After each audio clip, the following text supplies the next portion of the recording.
This is Out of Bounds.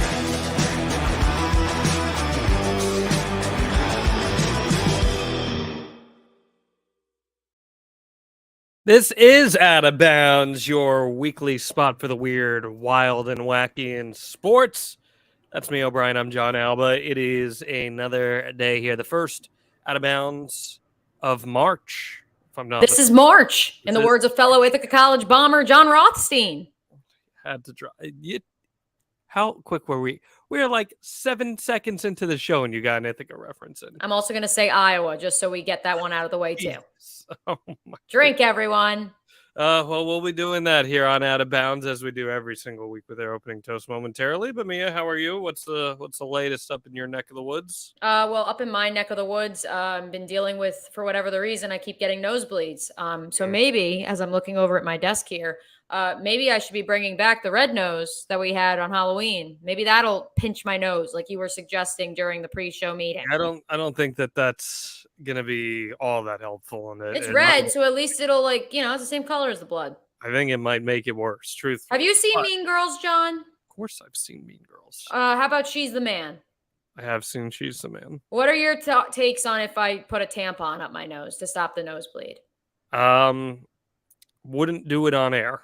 For the sake of your career, wouldn't do it on air. Just my advice, but I'm not a woman, so who am I to say? You do you.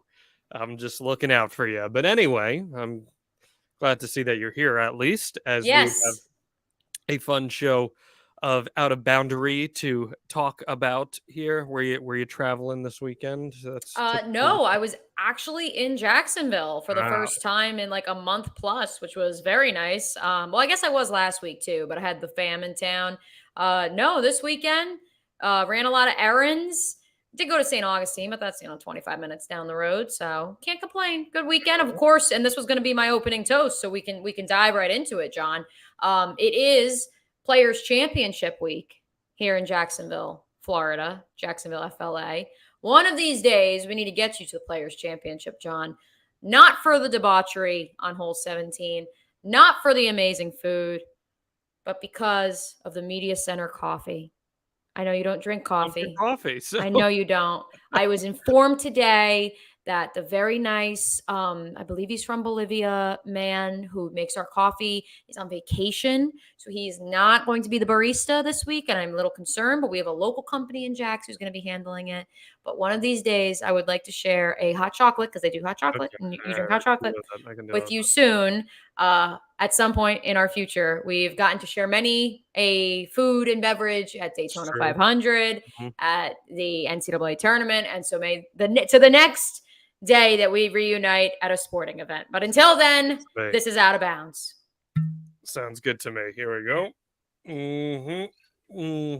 And also, now that I'm thinking about it, I got a ton of free alcohol at the Players Preview Party. I should have been breaking that in, but weighed in this morning at the gym wasn't exactly what I was hoping for. Maybe some of you out there are feeling the same. You can leave a super chat, leave a comment. We appreciate those here at KYN. And so we're back on the kombucha grind. We're going to be ready and detoxed for Players Week and all the steps I'm going to get. Yeah, as Mia said, kynchat.com is your place to go for that. Or if you're just watching on YouTube, you leave that super chat and we will read your comment on air. We always love a little good interaction here. It feels weird. It's like still kind of light outside. So we're getting back into that time of the year, which means we'll be changing the clocks real soon here. Is it this weekend or next weekend? I think it's this weekend. You think I'm on top of that stuff? Come on. I don't know. March 12th. Yeah, there you go. It is this weekend. This is the last one before we turn the clocks. So, okay. So get ready here, folks. Business is about to pick up. Speaking of business picking up. Let's do it. The quarterback carousel continues to spin, folks. Derek Carr is now officially on his way to the New Orleans Saints. $100 million in guaranteed money, a 4-year, $150 million contract. It takes one prominent quarterback off the board, John, but he was also the target of a team that's at least close geographically to where we are both from, that being the New York Football Jets. It essentially, by not signing Carr, means that they are banking on Aaron Rodgers coming to New York. Or maybe they end up with Jimmy G. Maybe. But if I could bring back to the table, to the discussion, when I was up in New Jersey, when I saw you for Christmas, driving back from the Jaguars-Jets game. I will never forget as long as I live, all of the Jets fans calling into WFAN radio and insisting that we don't want Jimmy Garoppolo. Nah. We don't want Derek Carr. We're going to get Aaron Rodgers or Lamar Jackson. John, is banking on one or the other worth the risk? They could have signed Derek Carr. They did tell him that if he came to New York, he would be a first ballot Hall of Famer. What do you make of the Jets quarterback situation? They did tell him that. And I find it very fascinating because the reports, even just as of yesterday, I believe, were that he was leaning towards the Jets. So I'm very curious as to what happened in these last 24 hours that swayed him down south to the Bayou and the Superdome in New Orleans. Maybe it's the fact that he's hands down the best quarterback in the NFC South right now coming out of that. Maybe that's one of the big appealing elements. And listen, the Saints, they have pieces. They can be good. So maybe the path through the NFC was a little more appealing rather than having to go through the Bills in the AFC. But I'll tell you what, Mia, this is certainly one of those situations that has red flag written all over it for the Jets, where you're banking on someone coming through and something happening. And it's not just someone, John. It's the most mercurial figure in the National Football League. Right, exactly. That's a good word. It's definitely. I learned it in Romeo and Juliet in the 9th grade English, but continue. It's definitely a guy who is at best wish-washy with his personal life. So when you add that into the fact that he'd have to head to the New York City tabloids and you're banking on that, it's a lot to ask for. And Lamar, too, there are people who believe that Lamar is potentially on a decline because of his injuries. It's asking for a lot. I think Derek Carr was probably a safer answer for the Jets, but very rarely do New York sports teams go safe when the media is putting the pressure on. And it seems like the Jets are taking a swing. I'll tell you what, I saw on Twitter just before we started this, someone just posted it was like an NFL, like a Madden make a player, and they put Carson Wentz in a Jets jersey. And it would be fitting because then they say, well, no, because if they go out and they get Carson Wentz, that is saying that we believe Nate Hackett can fix Zach Wilson, and Carson Wentz is just the stopgap until Zach Wilson is fixed, which Nate Hackett couldn't make Russell Wilson good. So I don't really, that's a bold strategy, Cotton. Yeah, but there's also we'll see how it pays off. I mean, he has a track record with a quarterback, specifically does Nate Hackett. And that's, again, another one of the appealing elements of Aaron Rodgers potentially coming to the Jets. But there's also logistical hurdles that need to be cleared with that in terms of actually making an acquisition like that happen. This was the Jets' easiest path to getting a named quarterback. And for whatever reason, whether they passed on it, he passed on it, it has not come to pass. And I'll tell you, Mia, I think the Jets right now, more so than most teams in the NFL, they have talent where I think that they could win some games with a real quarterback. Oh, they are the definition of a quarterback away. You have the offensive and defensive rookie of the year. The defense is loaded. They hit on basically everybody in the draft. You got Breece Hall, the running back, coming back off of a torn ACL. He was on pace to win Offensive Rookie of the Year honors before Garrett Wilson took it home. Listen, we used to, 2018 here in Jacksonville, they kept saying, once they realized that after giving Blake Bortles this massive contract, that probably wasn't the most economic or smart decision. The conversation was, we're a quarterback away. And that is why Tom Coughlin went out and he gave $70+ million to Nick Foles, because we are a quarterback away. 2018 and 2019 proved, and especially after Nick Foles broke his clavicle on the 12th play of the season, that they were not a quarterback away. The Jets, I believe, truly are. And that's why the fact that the malpractice that's occurring right now is going on at the quarterback position in New York. I just feel like I'm watching it's deja vu. I'm watching history repeat itself, but in a even worse fashion. But my question for you, John. Legitimate malpractice, though, Mia. Is it malpractice?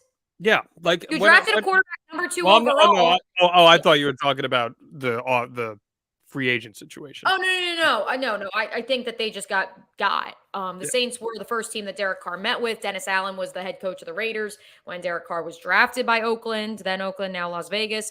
I don't think it's necessarily the way they're going about the practice of adding the quarterback, but I think overall, 30,000-foot view, you draft a quarterback number 2 overall, you're already looking for his replacement 3 years later in the form of a veteran.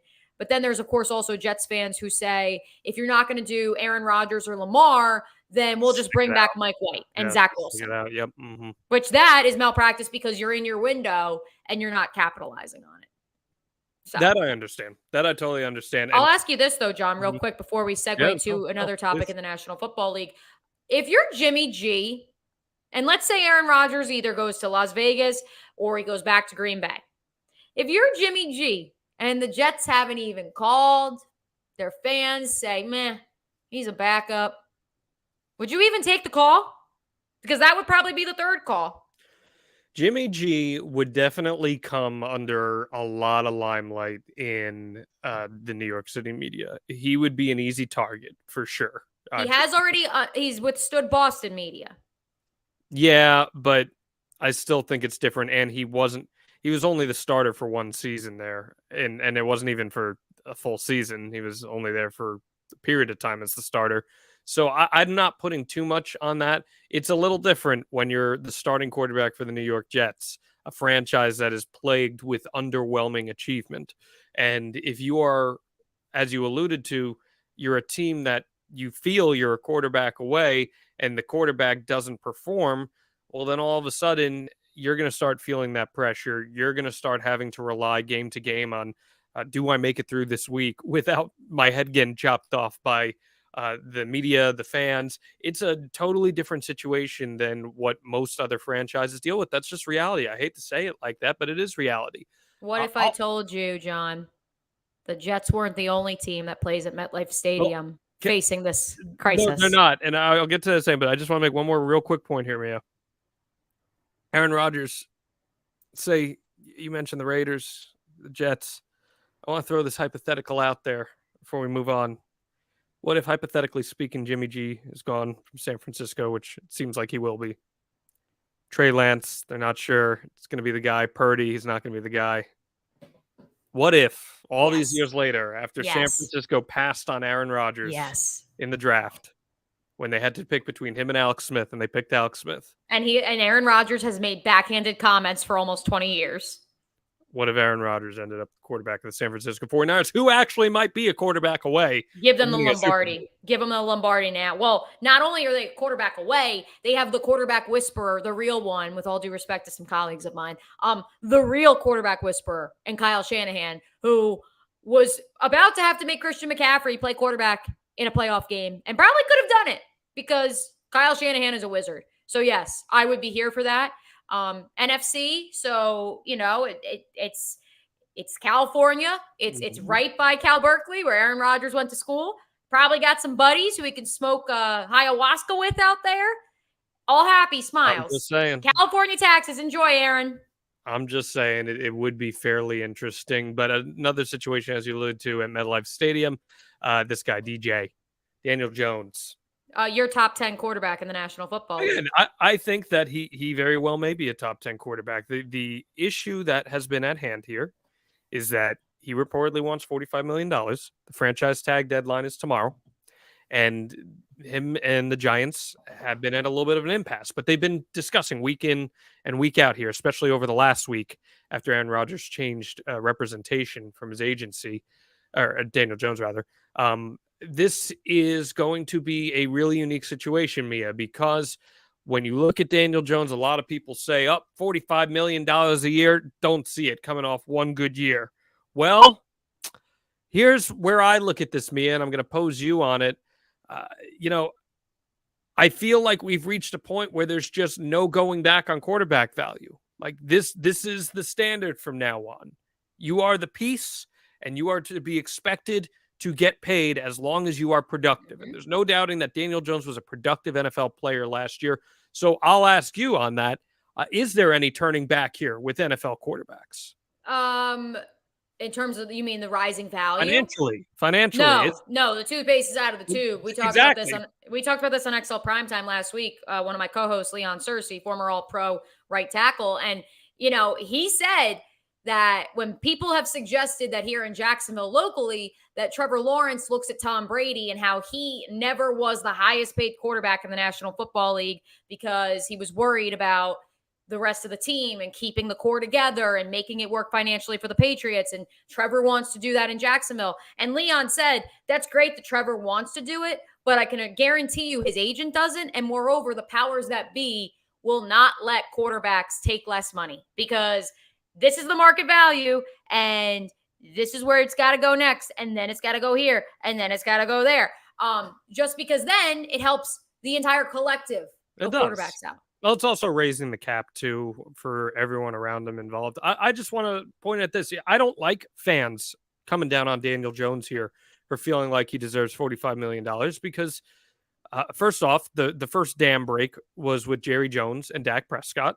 Dak Prescott missed time last year and still led the league in interceptions for starting quarterbacks. So I think that should give some indication that perhaps there is a little bit of overvaluing going on. And then look what the Cleveland Browns did with Deshaun Watson coming off of everything that he came off of. And so far, that's looking like a deal that is going to blow up in the face. And look what the Broncos did for a quarterback who was, you could have made the argument, was in regression. Correct. So for Daniel Jones at 25 years old, to want to leverage a season where he was a great quarterback this past year, where he wants to leverage that into getting paid in a sport that is so unforgiving and your career can end like that.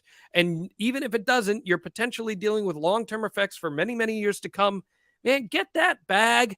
And this is how it's going to be to stay me. And I think it's as simple as that. Can I give you some breaking news? Go ahead. Geno Smith has now agreed to a long-term deal, multi-year deal, I should say. Good for Geno. Seattle Seahawks. Did he get paid? 3 years, $105 million. Yeah. Look at that. 32 years old. Don't call it a comeback, folks. Good. And he deserves it. And they beat the franchise tag deadline tomorrow. There were a lot of people at the NFL Combine last week speculating that they would use the tag because the Seahawks have been really doing their homework on this year's quarterback class. And then would they try to draft a quarterback and Geno would just be a bridge. And then he would basically be getting a backhanded slap for the 18th millionth time. But it appears, no, the Seahawks went out and they paid Geno. So it's 3 years, $105 million. I don't have the exact breakdown. I don't think it's been released yet as to how much he will be paid each year. But the question then becomes, John, if Geno's getting paid at 32 with a 3-year contract, Daniel Jones can go back to the Giants and ask for even more money. Yeah, and look, 45, I know it seems like a lot on the surface, but that's a number that's going to get surpassed in the coming years. It's just how it's going to be. He is a multifaceted player. He showed the promise early in his career. He then had the neck injury, and there were some other things with the coaching staff. I think this guy proved last year that he is versatile enough of a player that you can win with him. And I've said that point many times here. Even if he didn't show up in the playoff game, the whole team didn't show up in the playoff game. And I'm not going to base the entire contract around that. I just think, Mia, at the end of the day, this is the standard now. This is the expectation. If you have someone who you want to be your franchise quarterback, you need to be expected to pay them. You see it across every sport. I mean, the NBA has slots in the cap specifically for this, where you have a superstar on your team, you're going to be expected to pay them superstar money. That's just how it works. That's what the quarterback position is in the NFL. Geno Smith, by the way, will make $52 million in the first year of that $105 million contract. Good for him. Good for Geno. Because guess what? So 52 with 105, I'm sure there's some guarantees there. That means it's front loaded, which also suggests that they still could draft a rookie quarterback, John, and then pave the way and maybe they void the third year of that contract if ultimately they're ready for that young gun to step in. Which who could that young gun potentially be? Well, it could be Anthony Richardson potentially here. There is a chance. There is a chance. Anthony Richardson, Florida quarterback from the city of Gainesville, born and raised. He can jump higher than anyone in NFL Combine history. He posted not one, but 2 Combine records for the quarterback position, a 40.5-inch vertical jump, a 10-foot 9-inch broad jump, both quarterback records. He then ran a blistering 4.43 40-yard dash. I believe that's 4th all time. People now believe that Anthony Richardson, someone who barely had a 55% completion percentage in college, could be the number 1 overall pick. Yeah, John, is your tape your resume, or should the combine performance outweigh all other indicators? I'll tell you, I think his odds went up to plus 300 to be the number 1 overall pick. And it was a steady climb all last week before they even got to Indiana. I think he entered the combine at like plus 1,500, something like that. And he jumped all the way to plus 300 at that. It's one of those situations where there are people like Jerry Jones, for example, who sees it, or your boy Jim Irsay, who sees a performance like this and they're like, damn it, pal, I got to get in on that, right? Like they are so easily swayed by what they see. But at the same time, the underwear Olympics, but at combine eye. At the same time, the eye test is worth something. It's worth something. No, he's a freak. There's like, the fact of the matter is that you don't see that every day. Mm-hmm. You can't bank on Caleb Williams is going to put up similar numbers and he can throw better next year, because you also can't bank on you're going to be in the position to draft Caleb Williams or some other quarterback down the line. And when I was seeing this stuff happen, it actually made me think of, I remember reading a feature when Daniel Jones was drafted by Dave Gettleman. And it was that Dave Gettleman wrote the story. I'm just kidding. He may as well have. Dave Gettleman, he liked Daniel's play at Duke, but it wasn't until he saw him in person at the Senior Bowl that he was like, oh my goodness, we got to get this guy. And like, I feel like there probably were some scouts or coaches that were at the combine that may have seen Anthony Richardson and were like, okay, now we got to seriously consider this guy. And that's coaching is the key there, right? You can take a great athlete, and as long as you have a great coach who can help develop them properly, then yeah, it's worth taking a risk on. I don't even want to say a risk. He's a great athlete, but it's worth maybe pulling the trigger on something like that. But at the same time, I think we can agree the SEC is the closest to NFL play that you're going to find in college football.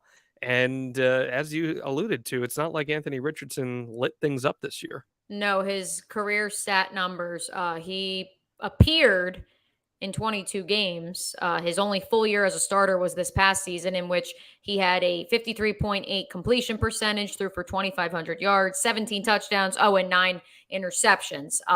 So, yeah, there are going to be plenty of folks, John, who are going to make this a chicken or the egg question with Anthony Richardson if he is to succeed in the National Football League. Hell, before he even takes a snap, if he's to go number 1 or number 2 or number 3 overall, they will argue that this was Billy Napier in the system. How could you not develop this guy? I've already seen plenty of NFL draft pundits tweeting, if your GM or head coach can't develop Anthony Richardson, that's on them.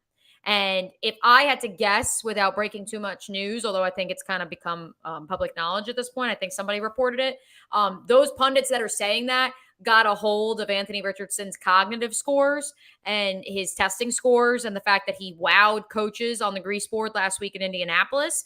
And there are people suggesting that he is this savant.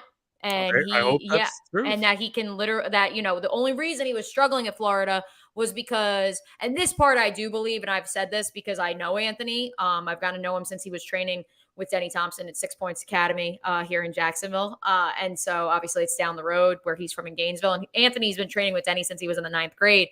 And Anthony is definitely like a loyal kid. Like I've experienced that. Like he's definitely like, yes, sir, no, ma'am. Like that's who he is. And so if Billy Napier was to say, hey, don't do this, and then shoot him out once, he's not going to do it again. But it's an indictment on Florida if he really is good in the National Football League. Too, like it's the reality that the Gators just weren't very good this past year. Correct. There's also that. There's also that part of it, but that's a gamble too. I will ask you this. Is there a likely landing spot for you? If we look at Tankathon, we see the NFL draft order. Is there a likely candidate for you besides my boy Jim Irsay? Because remember at Shane Steichen's introductory presser, he said that Alabama quarterback looks good. So they may be trading up for Bryce Young. Is there another quarterback, or excuse me, another team, or you could say Indianapolis, that you think would be a prime candidate to trade up for Anthony Richardson and bet the house on the high ceiling, low floor? Again, it could be one of those situations, like you said, with Seattle, where if Seattle really wanted to go out there, I mean, they're in position where they're the 5th overall pick, I think, something like that as of now. So if they believe that they've got a little bit of capital where they could move up and make that happen, then yeah, I think that's certainly a team that, why not take the risk, bring in an athletic quarterback. Who will be the coach when Anthony Richardson makes it? That's maybe to be seen. Who knows if Pete Carroll will stick around that long? But how old is Pete Carroll? I think he's in his 70s. I'm pretty pulling it sure up now. I'm pretty sure he's in his 70s, pulling if it not up. late 60s. Yeah, he's 71. Yeah. Yeah, but How Bruce old's Springsteen's Bell? 73, so who cares? Yes, But and he sounds and appears great. Bill Belichick is 72, by the way. Sure, but look, I mean, Detroit is a team that could very well, and has 2 picks in the top 20. Has 2 picks. I mean, Las Vegas is a team that could be. There are a lot of teams right there in that top 10 that need quarterbacks. That's just the reality. So I think you're talking about teams like Atlanta if they don't get Lamar. If you're talking about teams like Carolina, these are all teams that could benefit from taking a shot on Anthony Richardson. If you think you know where Anthony Richardson will go, please leave us a super chat. Please do leave us a super Leave chat. a comment on YouTube. We love our comments. KYN super chats. Tell them more, John. Yes, kynchat.com is where you want to go and leave that chat. We'll read it on air. Or if you just want to leave the YouTube super chat, we'll get those highlighted for you all as well. We continue here on Out of Bounds. We have a very heated debate that's going to end this show, by the way, so make sure you stick around for that. I'm very excited to get into that. But this one's a fascinating story here, Mia. We're talking about Merrimack. Probably the only time we'll ever talk about Merrimack on Out of Bounds, unless they wow us with something else down the line. They are in my old stomping grounds, the Northeast Conference, the NEC. They're the number 1 seed in the NEC tournament this year in March Madness. But here's the problem, Mia. The school is still in the middle of transitioning and reclassifying from Division II to Division I. And therefore, Merrimack is ineligible for the NCAA tournament. But because of an announcement made last year, Merrimack can still participate in the conference tournament. Mm-hmm. So here's the problem. They're the number 1 seed. They won the regular season title. But since they can't win the conference championship title, now it then came down to St. Francis and Fairleigh Dickinson, the number 2 versus number 3. Well, Fairleigh Dickinson won, so Fairleigh Dickinson, as the number 2 seed, will play Merrimack in the conference championship game, but has already clinched the conference championship. Yes, the NCAA already posted the picture that they've already punched their ticket. Does your brain hurt after hearing all of that, number 1? And 2, what do you make of this? I think it's ridiculous that a team is able to play in a conference championship but not be able to win the championship. The only reason that it doesn't hurt my brain is because we went through the same thing in the ASUN conference last year. So it was even wackier last year in the ASUN conference. So Bellarmine was a transitioning program at the time. The number one overall seed in the regular season champion. There was actually a tie. It was between Jacksonville State out of Alabama and somebody else. The first team, I believe, got knocked off in the first round of the conference tournament. So goodbye. They're done. Jacksonville State made it to the semifinals, but got beat by Jacksonville University. So Jacksonville University played Bellarmine in the championship and lost. And yet somehow, some way, the automatic bid went to the regular season champion, which was Jacksonville State, even though they had gotten beat by JU. Interesting. I know. So I like this a little more than that because that's why I hear this and I'm like, yeah, this BS of number 2 transitioning program. Like if you're in D1 and you're good enough to be the number 1 seed in the conference tournament, you're probably, I mean, let's be real. I mean, out of the Northeast Conference, like how many teams have advanced beyond, the first 4, let alone into the round of 32 in the last 30 years? Very few. I think Fairleigh Dickinson did just last year, didn't they? No, I think they may have won their first 4 game. They won the first 4 game. Yeah, but they didn't get to the round of 32. Outside of the Peacocks and St. Peter's last year, Robert Morris did it. Robert Morris did. Yes, years back. Was that against Villanova? Like when I say a few. No, no, it wasn't Duke. That was Lehigh. I forgot who it was, but yes, they did. No, it was Michigan State, I think. It was Michigan State. But the point is that it's this automatic bid crap, like when you're a transitioning program. And if you're good enough to win the conference, it's one thing if you're like the 9 seed and you're a transitioning program and you catch lightning in a bottle over 5 days. And I understand this is why we have these blanket rules, because it's too hard to go case by case. But if you're the number 1 seed, like if you, let's say like, okay, you're a transitioning program, but you're 1, 2, 3, or 4, and you're hosting a round of your conference tournament.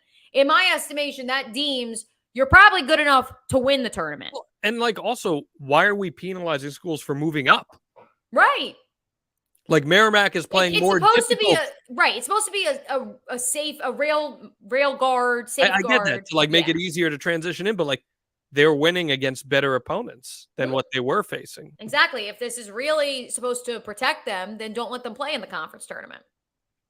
I agree 100%. I mean, the NEC, from covering it for several years, the NEC is a fairly what's the right word? Fluid conference. There's a little tomfoolery year to year that would always happen in the NEC, but you would find talent out of it. Some talent would find their way out of it, and it's kind of cool to see. I mean, Merrimack succeed at this level, but your heart goes out to them as student athletes. Like, they fight for this opportunity, and they were good enough to win. And right. Like, it's not like, and I mean this in the most respectful this way. hasn't even happened yet, right? The Merrimack Fairleigh Dickinson. I think it's tonight. No, it hasn't happened yet. No. But Fairleigh Dickinson's already in the tournament. But Fairleigh Dickinson's already in. So I mean this in the least insulting way to any other sport.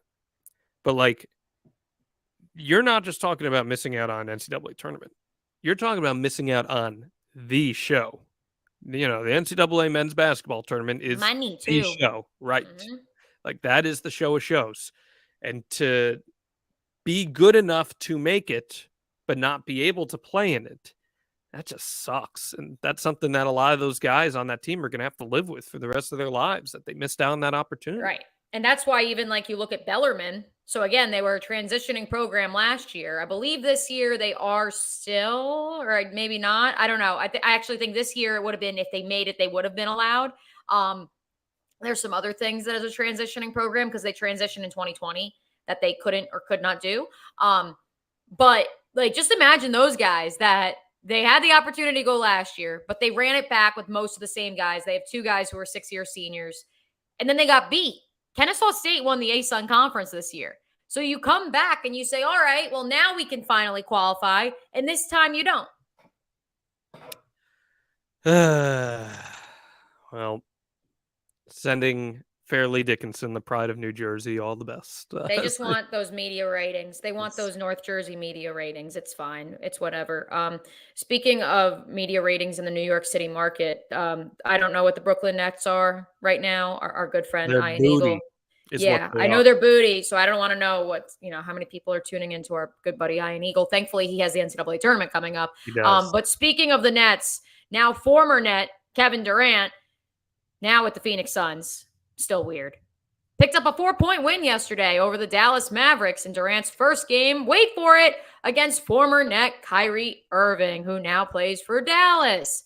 It was reported that Durant and Irving completely avoided each other in the post-game pleasantries. John, is the Durant-Irving experiment the biggest team-up fail, the biggest super team fail in sports history? I think it's got to be. I really think it is. And the fact that these guys were so buddy coming into this, and we see in this game yesterday, which was a fantastic basketball game. If you didn't catch it, Luka Doncic had a chance to win this thing for the Mavericks, and he missed an open pull-up, which is unfathomable. For Sidebar, just listened to a great bit with Fran Fraschilla, the king of the Big 12 conference in college basketball, and he was talking about how bringing in more international talent, a topic we've talked about on Out of Bounds before, how great that's been for the NBA. And he goes, except for Luka, he's probably the best player in the game, but he looks like an American kid because he can't hit jump shots.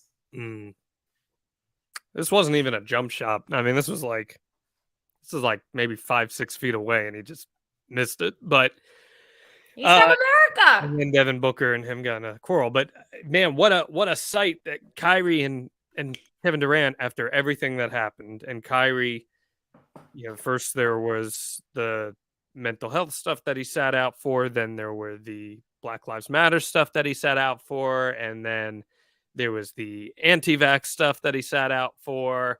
And how many games did he actually play as a net? How many games did Kyrie play as a net? If you'd like to pull it up. I think the bigger question is how many games did they play together with the Nets? No, I think that's only like 20 or something. No, it's more than 20, but it's not a lot. And with Harden, it was less than 20, all three of them. So Kyrie, dang, he really has been in Brooklyn longer than I thought. 2019, 2020, he played in 20 games. 2021, which was the year that he only played the home game or the away games, 54. 29 last year. And then 40. No, last year was the year that he only played the home game, or he only played the away games. Oh, okay. So that was 49. More than I anticipated. So put all these things together here. Kevin Durant is maybe the best basketball player pound for pound on the planet. And the fact that these guys won one playoff series together and now they can't stand each other. This is so easily, in my mind, the biggest fail for a super team ever. I mean, what say you? How did we not see it coming is what I want to know. I mean, Kyrie was a problem in Boston. The only reason he finally got corralled in Cleveland was because LeBron was like, here's what we're doing, fall in line or else. And ultimately he left because he wanted to be the guy somewhere else because LeBron was the guy in Cleveland. And he was dramatic his first few years in Brooklyn. So it really shouldn't be a surprise that this is the point we've come to. Well, I think it came down to the fact that like the Nets acquiesced on everything for these two guys. They fired Kenny Atkinson, who was one of the most popular coaches in the league, to bring in Kyrie Irving and Kevin Durant. Camp counselor. Right. You know, I love Steve Nash as a player, by the way, but the camp counselor. Right. So they could be the coaches. They trade Jarrett Allen, a future all-star, to acquire James Harden, who also created even more drama. Honestly, I don't even put the Harden drama on as much as I think the Nets totally bent for Kyrie Irving and Kevin Durant, specifically Kyrie Irving here. And, you trade your entire future. You trade all your picks to bring in James Harden to play 19 games together as a unit. This, to me, there's just nothing that even comes close to this across any sports. I mean, can you think of any that come close to this? We were talking about this on my show a couple weeks ago. Like you could suggest the Yankees and Cowboys teams in like the 2000, like the Kevin Brown, Carl Pavano failed experiments, but those guys weren't the names that Kyrie and Durant are. But like you could suggest that where like ownership was so win now, throw money, throw whatever it takes to get players. Yeah, but at least that team you're talking about, 04 Yankees, they made the ALCS, and they were a game away from the World Series. Right. Well, how about the Cowboys every year since 1996? I mean, it is, but it's hard to build a super team in the NFL with the way the cap is structured. True. It's you can't really do that. This to me is just it's a massive fail. Maybe only trailed by when the Nets tried to do it 10 years ago. Right. I was going to say that. But then obviously that set them back. And that was also a case of, I think, new ownership wanting to just, get the hottest thing possible. I think it's just also a testament when you see Durant and Irving won't even talk after a game. And I'm not surprised. They're divas. And Durant dabbed up Markieff Morris, who he was teammates with for a month. Maybe they go to Cabo together. I'm just saying. I'll just say another one though, because my producer, shout out to JJ LaSelva, came up with this one, and you're going to say, "Well, that's not a super team because you can't have one in college basketball." But yes, you can, because there is such thing as recruiting and tampering, whether we admit it or not. Zion's Duke team, number 1, number 2, number 3 recruit in the country between him, RJ Barrett, and Cam Reddish, and the entire world is looking at Zion. And they only made the Elite Eight. But you also knew that was going to be a 1-year thing. This was not supposed to be a 1-year thing with the Nets. I mean, if you're really in micro with it, you could even argue Karl Towns' Kentucky teams and everything. I mean, they were loaded too. But yeah, to me, it's unquestionably the Nets. All right, we're gonna segue here, Mia. We're gonna talk about something that we don't typically talk about on this show. And that is pro wrestling. But it's something you talk about, and some folks that know your news are fans of. Yes. associated with your boy Tony Khan specifically, of course, and that's what you're about to see here. So this might look like a confusing picture, but this has been like the '1 trending thing on the internet today. Does he have water coming out of his wrist? I can't tell. That's not quite. So that's Maxwell Jacob Friedman right there, MJF. He is one of the true bad guys of pro wrestling, maybe the baddest, literally living the gimmick, taking it everywhere he goes with him. Last night, AEW had a pay-per-view, and he was in this match, and he went out into the crowd to kill some time to get the crowd to be angry at him. And he went up to this woman who had a cup. It looked like water. And instead of like taking a sip out of it or anything, he takes the cup and he splashes the drink, which turned out to be tequila, on her son. And you can see the look on her face right there. It's mortified. This was not planted. This was not supposed to happen. This is something that he did to try to get the crowd to be angry at him and to hate him. This blew up on the internet. And AEW and Tony Khan specifically did go out of their way. They brought the kid backstage. They offered him a chance to meet some of the wrestlers. They offered him tickets to future events. But a lot of people thought that Maxwell Jacob Friedman may have crossed a line here, taking himself out of character and throwing this liquid, this drink on a kid. I mean, what say you, Mia? Is it just a good way to get the crowd to hate you? Or I'm more so impressed that you're actually addressing him by his full name and not MJF. Well, that's kind of his thing. So yeah, I know. You're calling him his full name.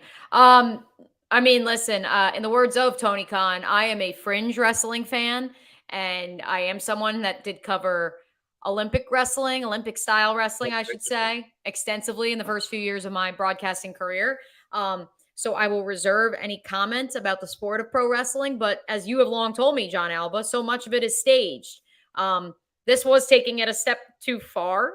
It's kind of like when you get the splash zone, but they didn't tell you were going to get the splash zone. It's other sports too. Like if an athlete were to do this in another sport, would it be crossing a line? Well, I mean, yeah. Hello with Malice at the Palace. I mean, he didn't assault. He didn't, attack. Yeah, he didn't assault him, but I mean, look at how many. I'm trying to think. Give me another one. No, that didn't work. I'm trying to think of another example. I feel like we talked about the one where the cheerleader got into the fight on the floor in college basketball a few weeks ago. I thought we talked about that here on Out of Bounds. Maybe I talked about it on another program. But yeah, I mean, that's a thing where the patron enters the field of play, and so it's fair game. This is you went into the audience. Yeah. When you leave and when you cross the metaphorical threshold, I mean, it's different in pro wrestling because if it's a show, depending on what you consider pro wrestling, if it's a show, then yes, interaction is part of the spectacle. If it's a sport, you tell me, if Kevin Durant was to go over and take a mother's glass of tequila and throw it at her kid, it'd be a big problem. It would be the story on every sports program. First Take would run it for about 5 days straight at the very 100%, least. 100%. So. Yeah, my issue with it, and I like Max a lot. My issue with it was, if you want to do this to an adult in the name of the show, like an adult can handle it, right? Like they might get angry. Why are you doing it to a kid? But when I think you do cross somewhat of a line when it's an unsuspecting kid that has no idea and it was alcohol too, which is that kind of elevates it too. I think that you do cross the line when it becomes a kid. And I'm all about like, hey, you're a bad guy. Like you watch a movie, you want to see that bad guy be a bad guy the whole way. And I'm all about that. But I do think that he may have crossed a little bit of a line here. How old was the kid? The kid looked like he was like maybe 8, 9 years old, something like that. Like I'm actually surprised by the amount of mainstream coverage this has gotten. This has gotten a lot of mainstream coverages all over TMZ today. It was on ESPN. It was a pretty big deal because I think it is that weird crossover of sports and entertainment coming together. I'm with you, though. I think just when it comes to a kid, Mia, you got to be more cognizant of that. Yeah. And I want to give AEW a lot of credit for doing the right thing and bringing the kid backstage, letting him have a chance to meet the wrestlers and all that kind of stuff. But well, speaking of the kids, Well, we're going to get to, well, that one was the MFTK with MJD, or MJD, no, not MJD, with MJF. Yes. Man, F them kids. This one's not that, but it does feel like, man, F them ratings in the name of money. That is, of course, the LIV Golf Series, which debuted on the CW last week. Ratings were abysmal. Less than 300,000 viewers in 26 markets tuned in on the CW last week. But the network and the league pushed back. They claimed it actually drew $3.2 million, million viewers for the event when you factor in streaming. Are we buying, John, that was the case? I mean, I will say this. My second JJ LaSelva shout out of the show. JJ used to stream it just for the bit on YouTube. He would watch LIV, and he said when he heard about the CW deal, he was like, why would they do that? Just like push your YouTube stream, try to monetize that. You'll get more viewers that way. And so do we buy that? Do we consider YouTube views? And also, let's be real, this is an organization that morality has come into question with regards to some of the numbers and cents involved. Yeah, I'm not putting a lot of emphasis on 3.2 million people. I don't believe that one bit, truthfully. That 3.2 million people watch this tournament. The 3.2 million people don't even watch some NBA games. Right. And I mean, that would be... They're going to watch this upstart golf league? That would be significantly outdrawing what the PGA did even for these past couple of tournaments.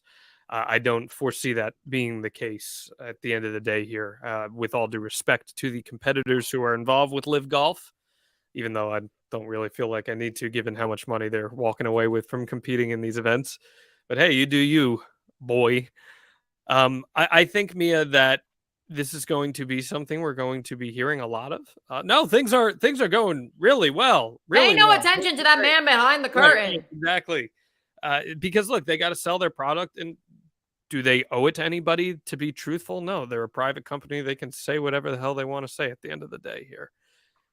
It is somewhat fascinating to see if there's any leverage. I mean, LIV Golf did get a major win this past week when they ruled that the LIV Golf players are going to be able to play in all four majors, which is going to be something to follow, because what happens if a LIV Golf player does win the Masters? Oh, it's very possible. It's very possible. It's very possible. Cam Smith is still the number 4 golfer in the world. Right. I mean, he won 2 majors. He won a major in the Players Championship last year. It's absolutely possible. It's totally possible. I mean, Dustin Johnson is playing on the LIV Tour, for crying out loud. Right. So it's one of those circumstances where LIV probably wants to get out a little further ahead here. And then you start adding to your street cred, saying, we know it's going to come. Our guys are going to win these majors. It's going to happen. That will draw the eyes. And I think that's part of the plan. I really do. I think part of the plan is having these guys win the majors and be like, yeah, see, look what we're doing over here. Just, it feels like such a dirty situation all around. Oh, 100%. Especially if you've watched Full Swing, the new Netflix show. So obviously it was supposed to take you behind the scenes of the PGA Tour, but they picked a hell of a year to start it, because obviously it's the year that the LIV Golf Series debuted. Here are some of the names of guys on the LIV Golf Tour that have won money. Again, you make upfront money. Like, that's part of the drama, in case you're just joining us and you're unfamiliar with LIV Golf. Part of the drama is just to enter a PGA Tour event, like, you don't get money. You have to make the cut. Mm-hmm. And then you have to finish at a certain point to earn certain amounts of monetary value. Otherwise, that means you go 2 days, you have to fly yourself out there, you got to pay your coach, you got to pay your team to get to the tournament, and you may walk away with $0. And so that guaranteed money is kind of the basis of why LIV Golf. And I'm all about that. I'm all about guaranteed money. That's great. Right. So here are some of the names that are on the tour. So we'll begin with some heavy hitters. I mentioned Cam Smith, Bryson DeChambeau. Matthew Wolff was a guy who was really up and coming in the sport and then also left for LIV. So I'll be curious to see what happens with his career. Yoki Neiman falls into that same category. Dustin Johnson, Patrick Reed played an event as well, so he's also on this list. Phil Mickelson, of course, probably the most noteworthy, next to Brooks Koepka. Remember when him and Bryson had beef? Well, now they both play on the LIV Tour. Some other names too: Paul Casey, Pat Perez. Brooks Sebastian Koepka. Munoz. Where's my boy Ian Poulter? Has he really not made that much money? Brooks Koepka is Bubba Watson, Lee Westwood, Louis Oosthuizen. Brooks Koepka is There's consistently one Poulter. of the most competitive players in golf and is always in the final few on any major. So again, leverage will come into play here, Mia, at the end of the day. Like, And it was super fascinating. That's why I encourage you to go watch The Full Swing on Netflix. Like, they, not to spoil it, but like they take you behind the scenes of like some of these guys who are on the tail end of their career. And so they're like, wanna I'm make sick and money. tired. I get it. Right. And I have 4 kids. Like, I want to pay for them. But then you also have guys like Brooks who are so uber competitive, and maybe they hit a lull like he did in 2021 to 2022, and he decided, well, screw it, I'll just go make money. Well, there was another tournament going on this weekend. This is how we wrap Out of Bounds, and that was the Arnold Palmer Invitational, one of my favorite tournaments in all of golf, quite frankly. Kurt Kitayama won it, but that's great. That's awesome. Hey, listen, he fended off the likes of Rory McIlroy, Jordan doubt. Spieth. Good for a young gun. We love a good young kid story. We love Scotty that. Scheffler was still top 10. Continue. That's not what we're talking about. Okay. We're talking about Arnold Palmer's. Mm-hmm. This delicious drink, iced tea lemonade. It begs the question, Mia, Mm-hmm. to honor his legacy. Yes. Where does an Arnold Palmer rank on your unofficial Mo Bryan drink rankings? Like non-alcoholic? It can be alcoholic. It can be non-alcoholic. We like a good spiked Arnold Palmer. It could be a soft drink. I've been trying to drink more water. I mean, but sure, but we're not kind of water here. Come on. Right. So if you take water out, yeah, if there's a drink I'm going to order and it's, like if I'm going to order a drink, like, I mean, if I'm at a restaurant, like I want to try their fancy, like whatever their signature drink is, as too many people know, that's like how I am. Like, I love to ask, like, what's your signature meal or signature drink? And I order that. But yeah, no, Arnold Palmer. When I was at Ithaca College, we started with an Ithaca reference. We're going to end with one.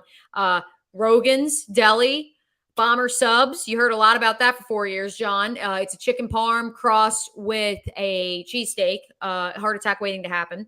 And I would always get a Bomber Sub, and then I would get an Arnold Palmer, one of the cans. I think that's part of why Arnold Palmer is so high up my list, is I love the cans, and I love that you can do peach, and then you can do there's a cherry one now. A peach would not be inherently an Arnold Palmer. But it's a peach Arnold Palmer in a can. Like, it's Arnold Palmer brand. It's half tea, half lemonade, but it's a peach tea.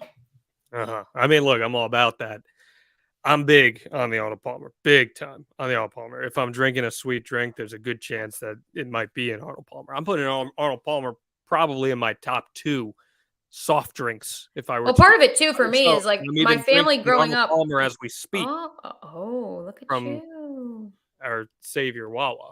Yeah, remember when you made me chug the iced tea from Wawa? That was fun a couple months ago. You could have picked the iced tea lemonade combination. Yeah, I really chose peach tea. Growing up too, my parents, we always had a pitcher of lemonade and a pitcher of iced tea growing up. I just wish I had seen the light sooner and I had combined the two and just made Arnold Palmer's. I did by the time I got to like a sophomore or junior year of high school, but like as a young middle schooler, I didn't realize the joy that it would bring. I'll tell you where you want to know where the spiked Arnold Palmer's really hit. I'm going to give you, because I know you like going to the beach up there in Duval. Mm-hmm.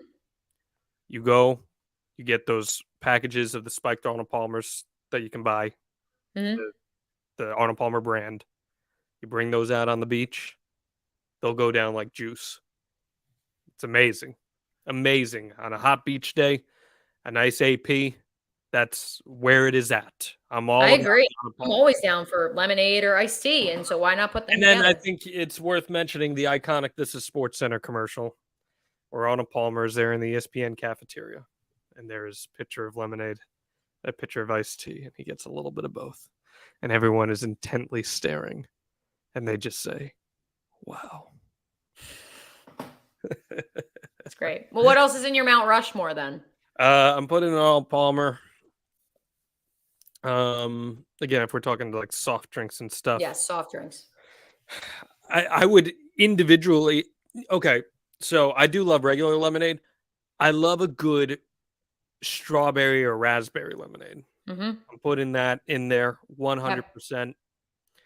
I'm not a big soda drinker, honestly. Mm-hmm. Not a big soda drinker. Every now and then I crave a soda. And like, I know this is like super trashy, but like if I'm craving a soda, it's probably going to be like a Mountain Dew. like I'm just like craving it, and I'm just going to drink it. If I'm craving one, I'll go grab a Diet Mountain Dew to not take in 45 grams of sugar while I'm drinking it. And yeah, I think I'd probably throw like a standard lemonade in there to round. Interesting. That out. What about you? Arnold Palmer. I gotta put sweet tea in there. Come on. I was putting sweet tea in there. That was my number 2 in the snake draft. Yeah, so the Arnold Palmer peach variety, followed by sweet tea, followed by cherry Coke, followed by, this one's a tough one. I'm gonna throw you for a big loop. Hawaiian punch / high C. You are 7, huh? I am 7 years old. I'm a kid. Wow, Hawaiian punch. I haven't had Hawaiian punch in probably 20 plus years, but I just love when you go to the Coca-Cola machine now. I like how you can like pick your flavor. Yeah, you can press Hawaiian punch, or you can press high C, and then you can pick the flavor. Different individual flavors. Yeah. But like you even saying Hawaiian punch, like I tasted that viscerally in the back of my tongue. I was like, whoa, okay. All right, interesting. That is a great way to wrap Out of Bounds here on the Know Your News Network. We appreciate all you tuning in. Make sure you tune in next Monday as we enter daylight savings time. I'm glad you didn't get a nosebleed. That's a positive. Yeah, we made it. Woo! Made it. I got a nosebleed about 5 minutes after making my commencement speech at my college graduation. So thank goodness that didn't happen. I was prepared to go viral. You were almost ready to go viral today. So I didn't pass out either. Nope, you didn't pass out. This has been Out of Bounds. We'll see you next time right here on Know Your News.